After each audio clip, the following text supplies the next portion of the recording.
Привіт, народ! І сьогодні я хочу з вами поговорити про Китай. Тому що українсько-китайські відносини просто на голову не налазять, якщо чесно.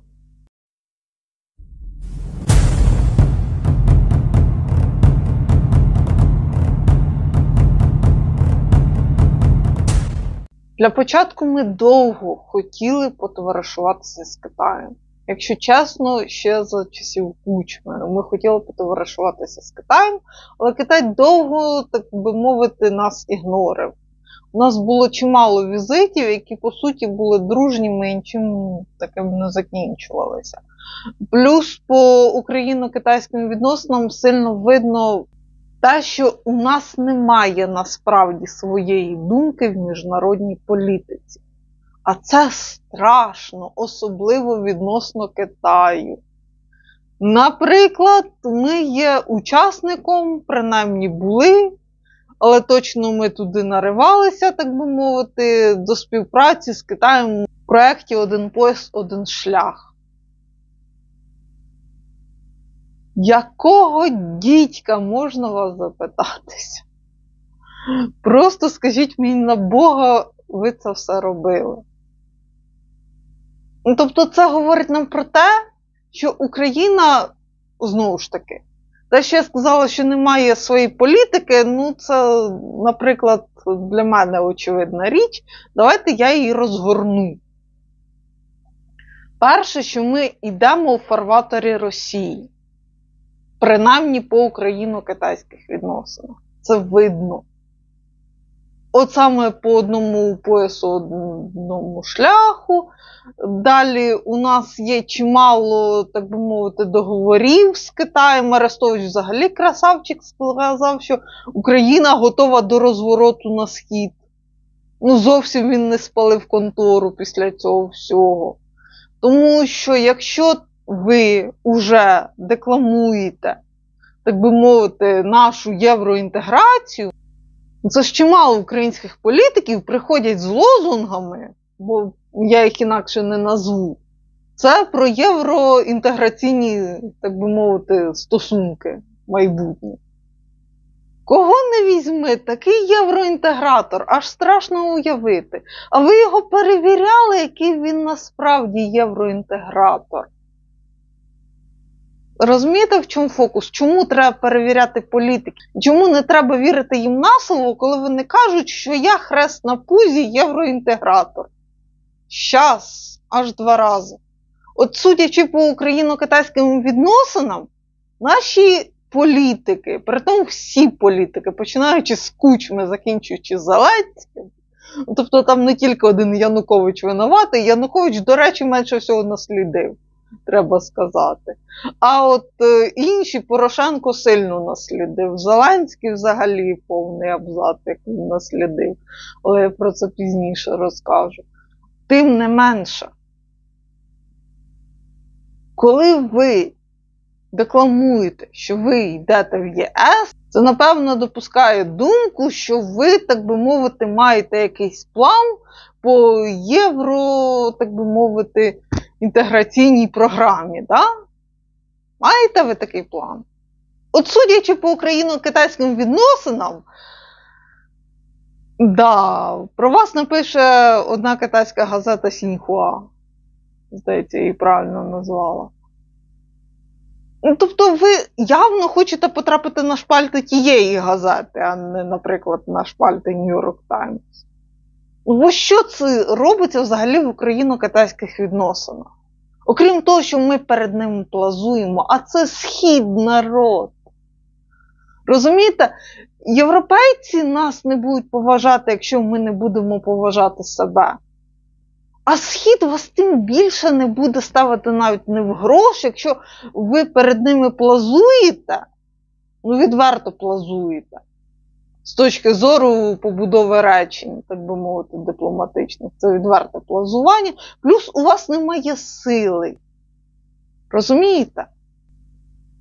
От за пряму силу у нас є 2 великі сили. Це безпосередньо США і Китай.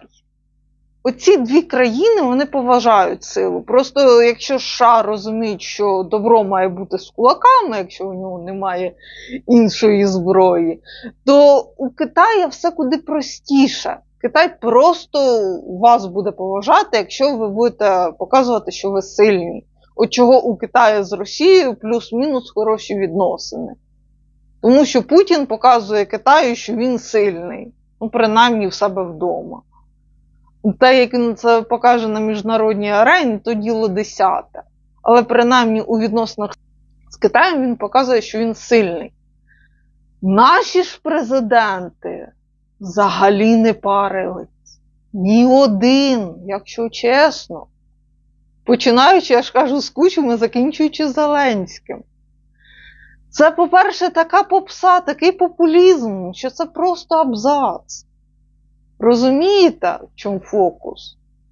Тому що ці політики, мало того, що на внутрішньополітичній арені не завжди, так би мовити, розуміли, куди їм рухатись, то що ви від них хочете на зовнішньополітичній арені? Звісно, що ми прийшли до влади там з одними гаслами. Ну, як правило, це євроінтеграційні гасла були. Один Янукович у нас виключення з правил. Тим не менше, і та Янукович був змушений, так би мовити, бігати від одного кориця до іншого кориця, але то таке. Справа в тому, що наші політики, декламуючи, що ми йдемо на Захід, разом з цим ідуть прямо на Схід. Перш за все, це орієнтація на Китай. Тобто, я сподіваюся, у Володимира Зеленського переболів Китай. Але я про всяк випадок все ж таки запишу ролик. Тим не менше. В чому основна біда? В тому, що ми не перевіряємо наших політиків. От він сказав, що я хрест на пузі євроінтегратор. І весь наш медіапростір сказав: бубочка ти наша. Да.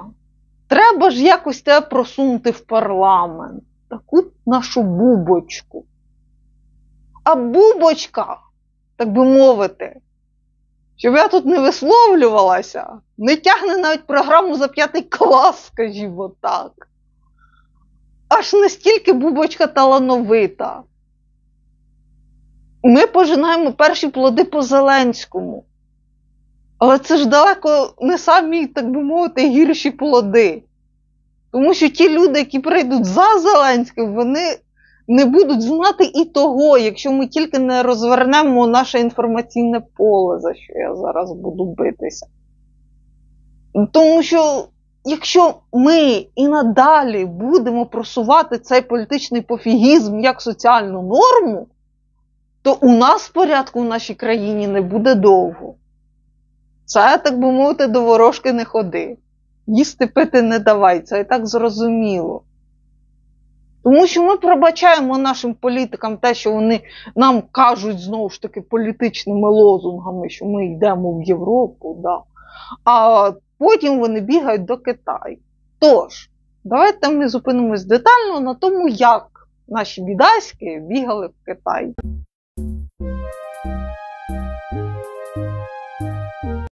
Читайте моє князівство Романа на букнеті. Це історія про галицько-волинського князя Романа Мстиславовича.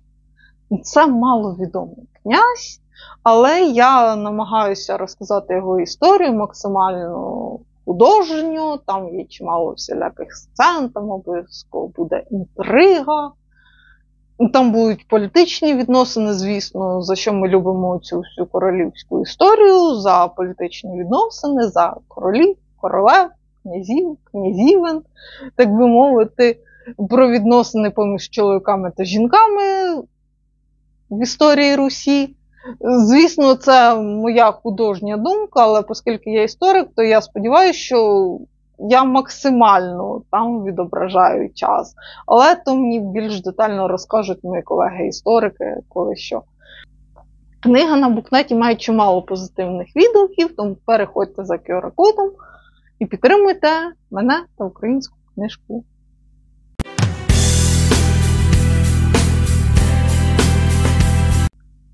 Ми присіли на китайські транші з 2011 року.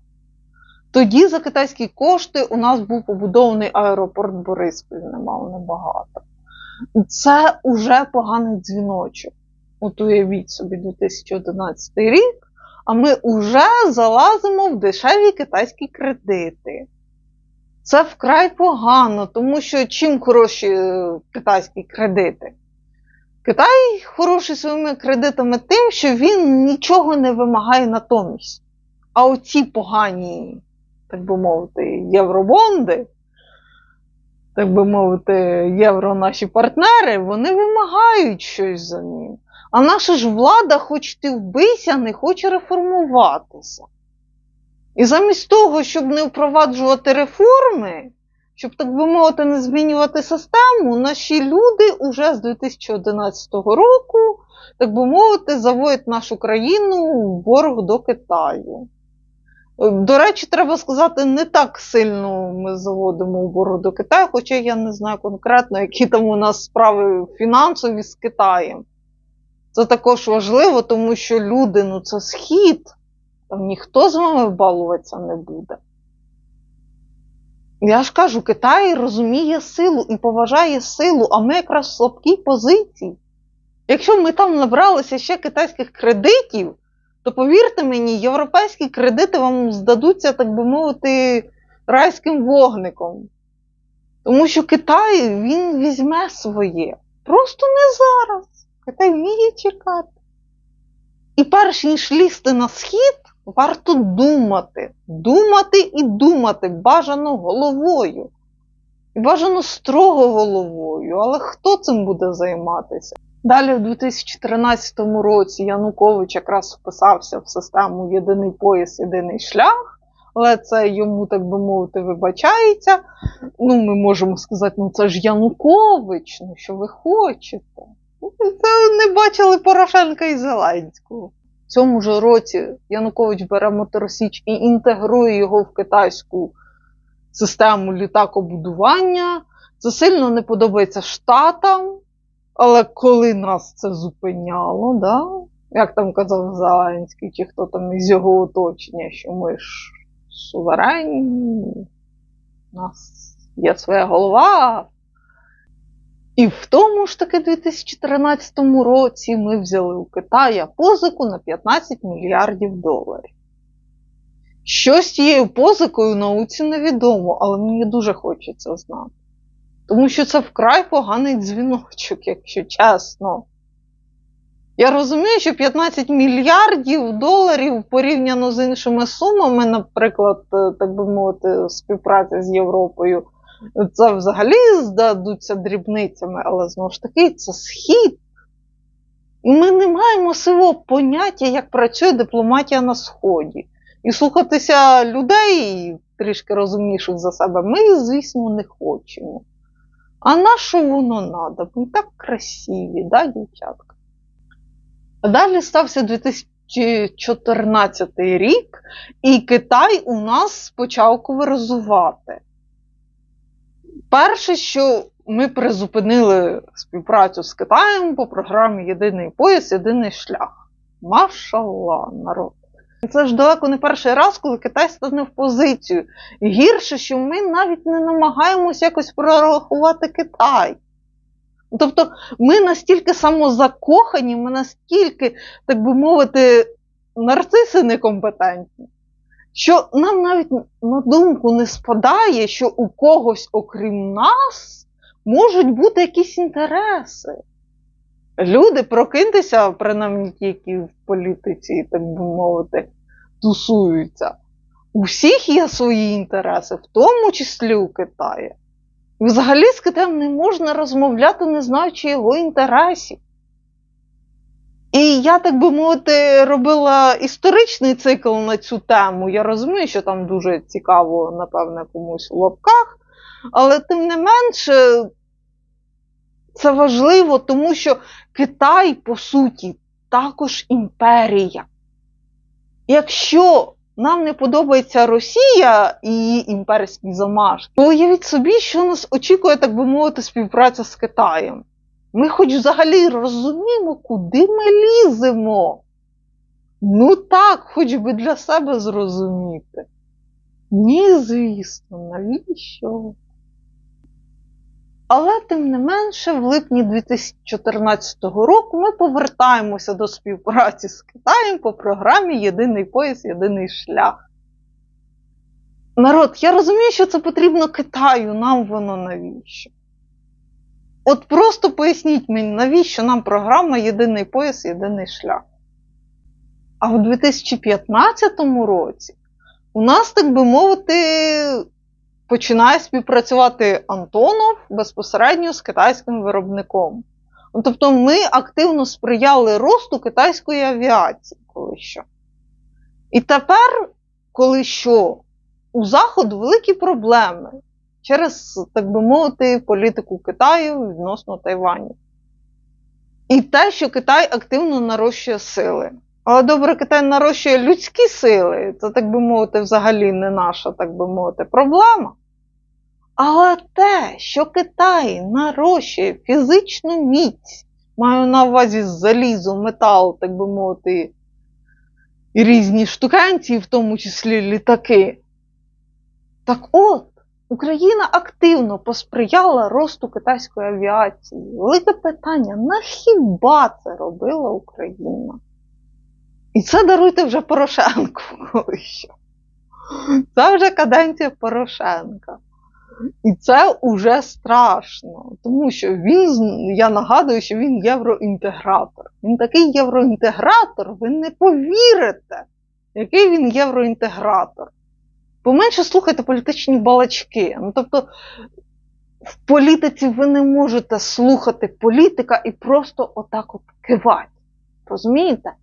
Якщо ви журналіст, задайте йому питання. Чим більш жорсткіше, тим буде краще. І взагалі кожен має право задати таке гостре питання політику. Якщо людина, так би мовити, б'є себе тапком в груди і каже, що я ж політик, хрест на пузі, тоді вигребе політик по повній програмі. Я подивлюся, чи ти вигребеш взагалі. І тільки не ходи, потім не плачся, що ой, так проти тебе йде тут така кампанія страшна. Якщо ти така дівчинка, йди поплач з рагулями. Чесно. Значить, політика не твоє. Але, я продовжую. В тому ж році ми, так би мовити, пішли шляхом економічної співпраці з Китаєм.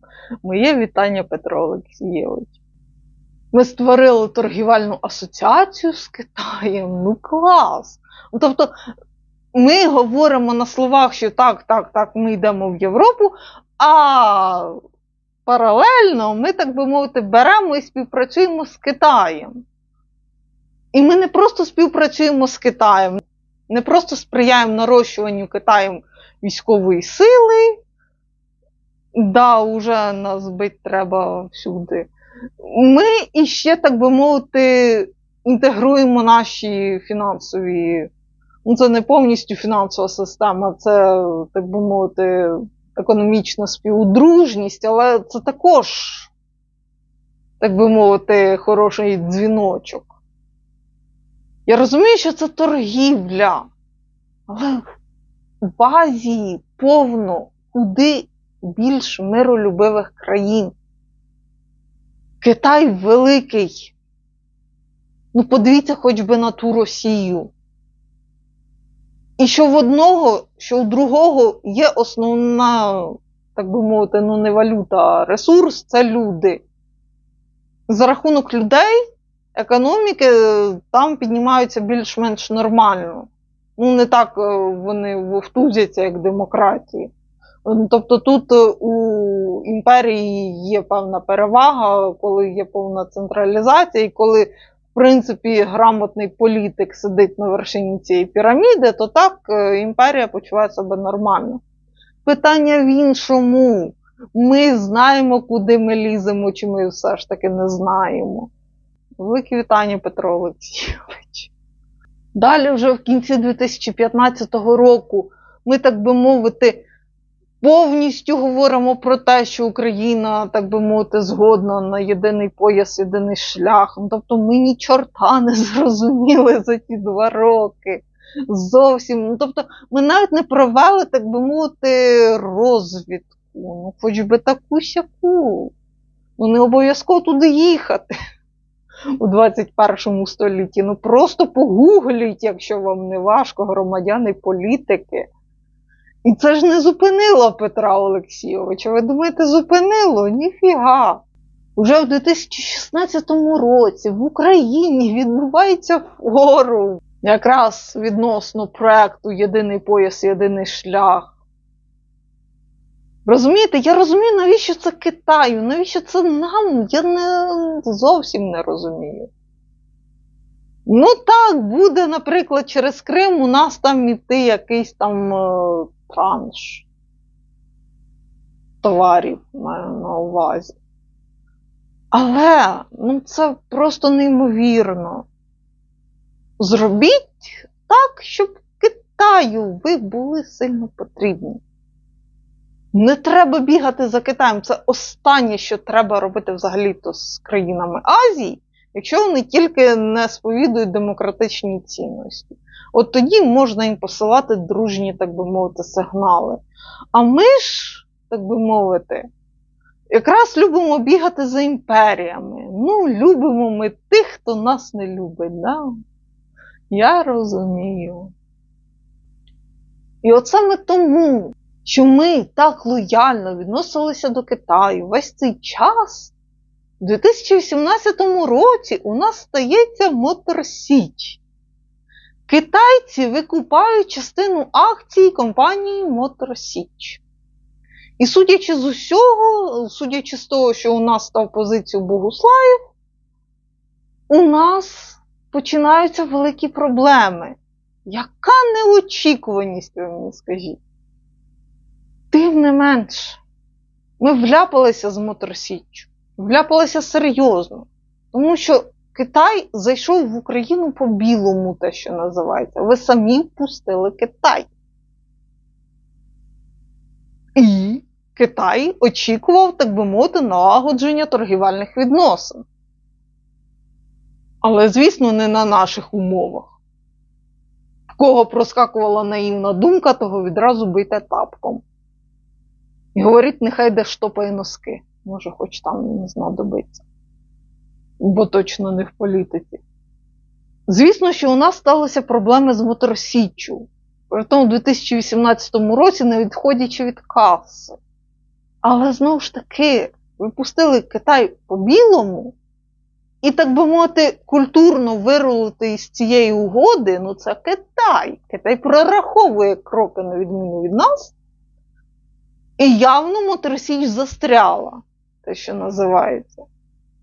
Тому що вести себе агресивно у країні, навіть у власній країні, навіть відносно власних підприємств, сюрприз, не можна.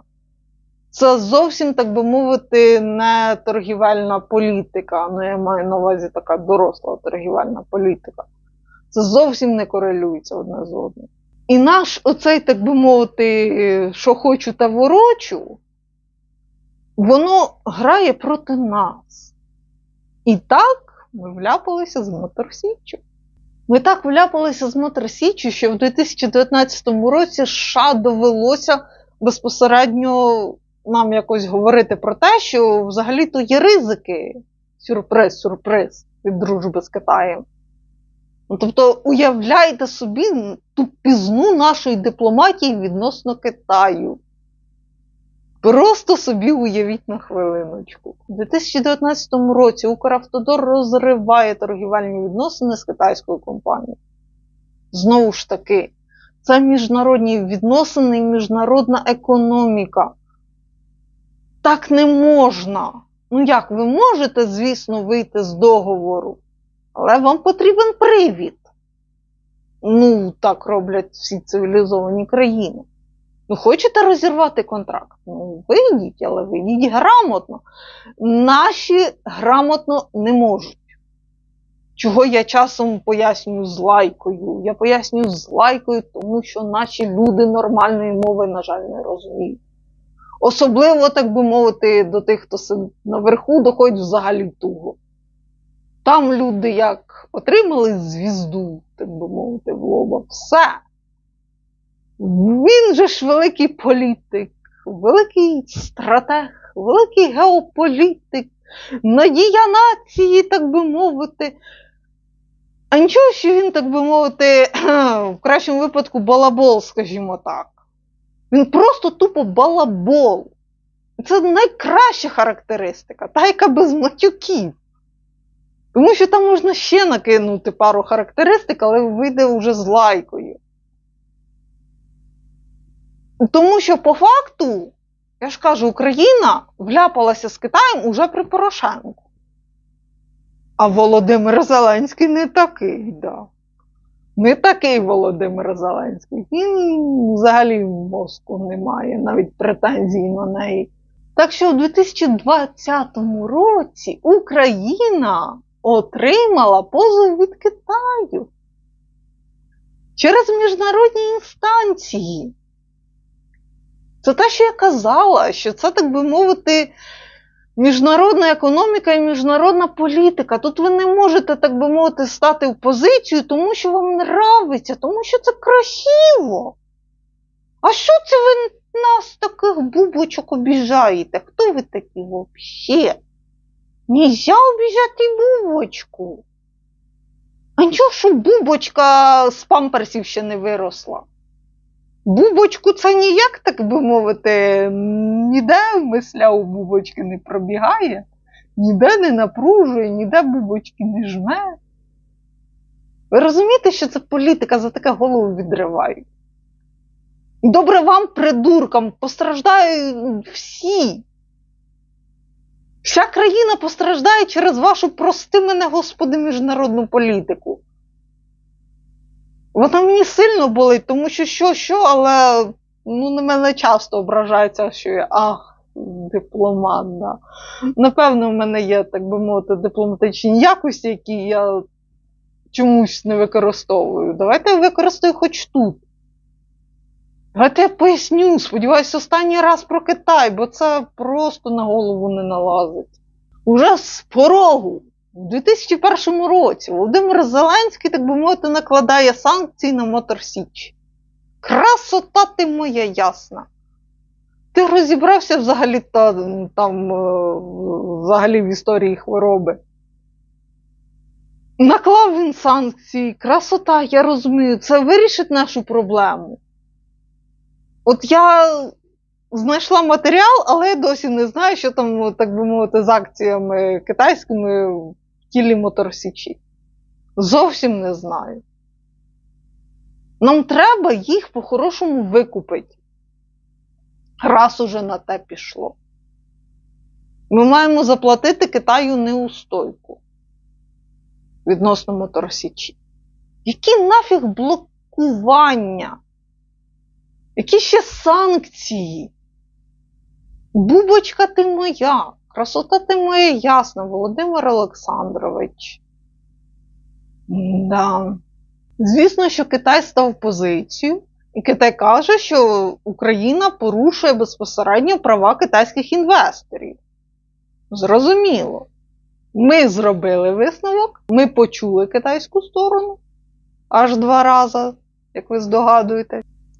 Далі, РНБО, нехай воно буде згадане всує, так би мовити, своїм рішенням повертає, так би мовити, Мотор Січ у власність держави. Яким чином? Мені цікава сама процедура. Розумієте, одна справа декламація, що ми там повертаємо у власність держави. Я не почула тут слово акції китайські. Китай вклав безпосередньо гроші в Мотор Січ, викупивши акції безпосередньо цієї компанії. Значить, як я казала, треба викупити, от буквально викупити назад акції Мотор Січі, які належать китайцям. І, так би мовити, навіть доплатити Китаю коли що.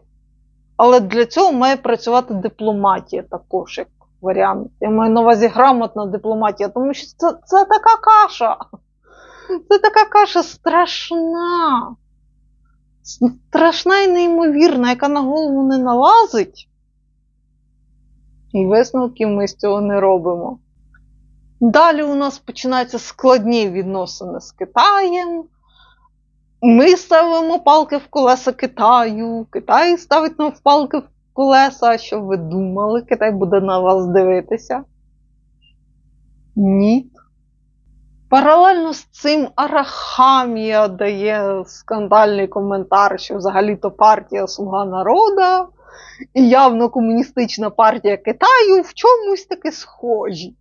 Я навіть не буду зараз сперечатися з Арахамією, да. Вони реально схожі. Комуняку на гілляку народ. Потім ще Арестович порадував тим, що Україна готова до розвороту на схід. Я нагадую, це «Слуга народу», це вже, так би мовити, Володимир Зеленський. І це те, що я вам казала, коли вам політик говорить на голубому оці, що він хрест на пузі, євроінтегратор, ви йому, будь ласка, не вірте. Жодним чином. Ніяким словам, типу я євроінтегратор, я радикал, я державник. Да. А ще такий сказочник, що я навіть не знаю, як тебе назвати. Розумієте, важливо не те, що вони говорять. Важливо те, що з того, що вони говорять, вони можуть реально довести. Бажано своїми діями, а не чосом язиком. Бо якщо, чоловіки, якщо ви такі майстри язиком, підіть порадуйте своїх жінок.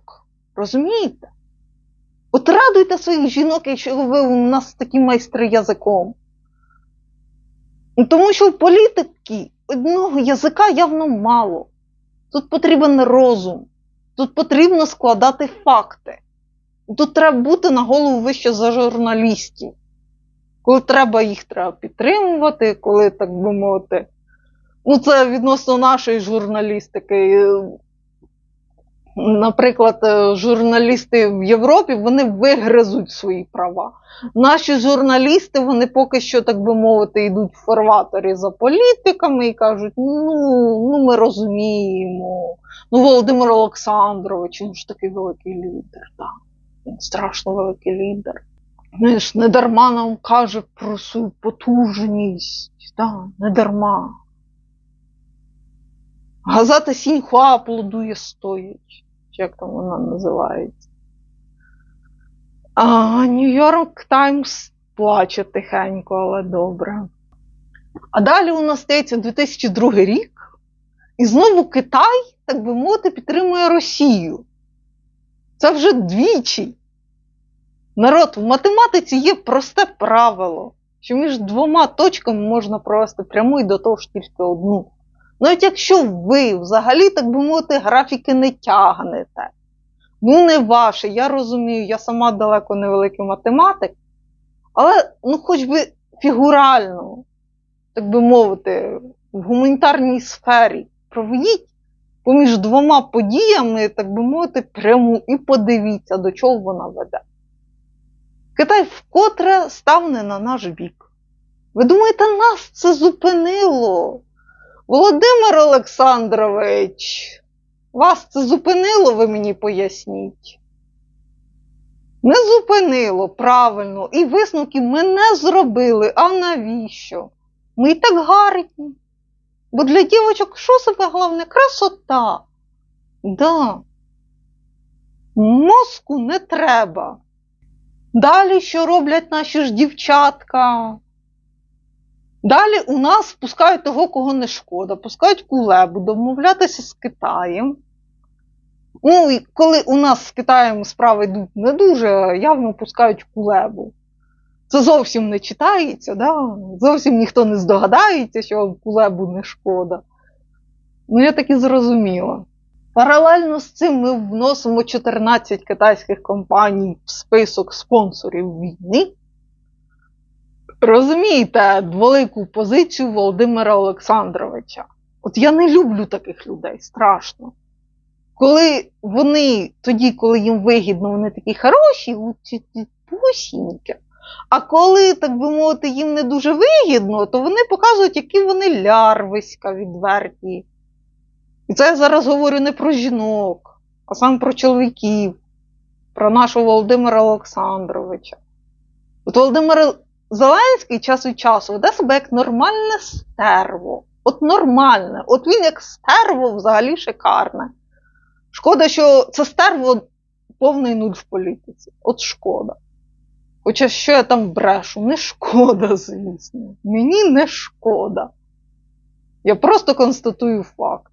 Далі Китай у нас висуває, так би мовити, свою позицію з 12 пунктів. І що ви думаєте, роблять наші дівчатка? Вгадайте з 3 раз.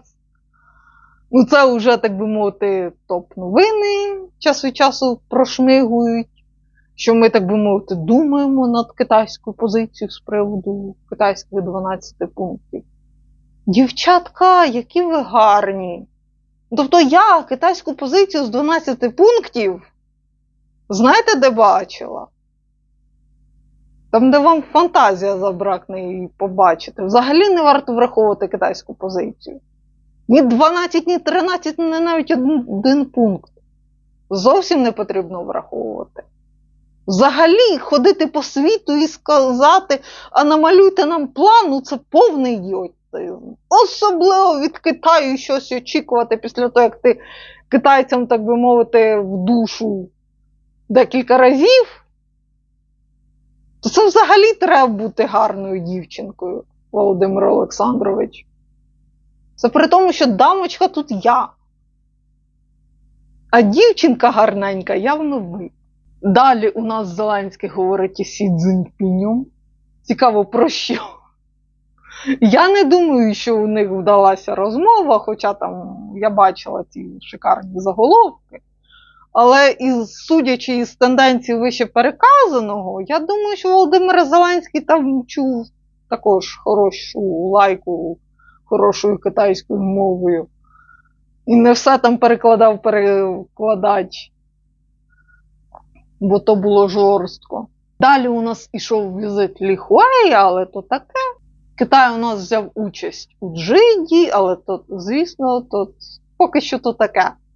Багато шуму з нічого, якщо чесно.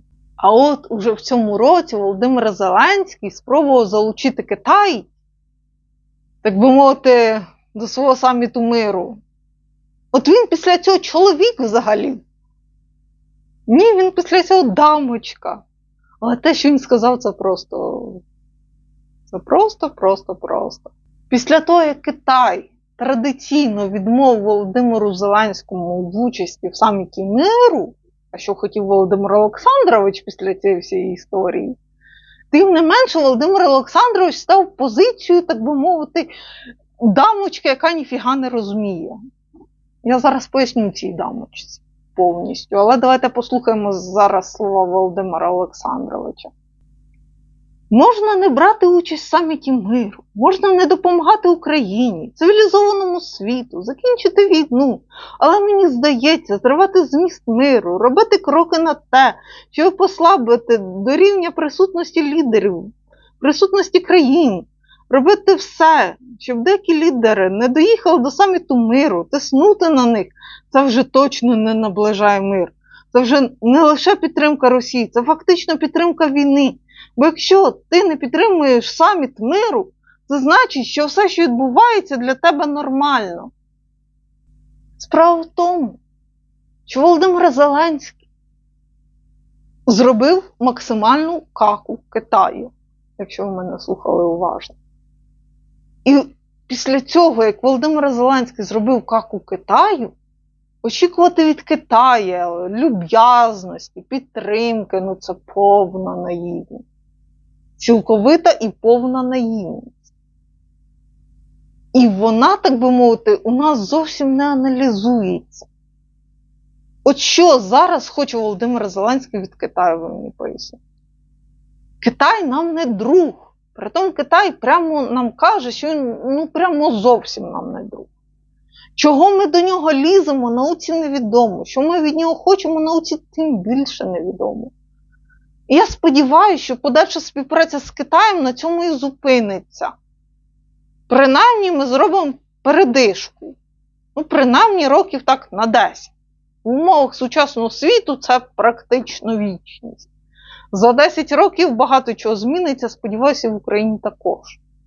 Добре, народ, на цьому в мене все. Підтримуйте мене, підтримуйте мій YouTube канал, підтримуйте ЗСУ обов'язково. Люблю, цілую, бувайте, па-па!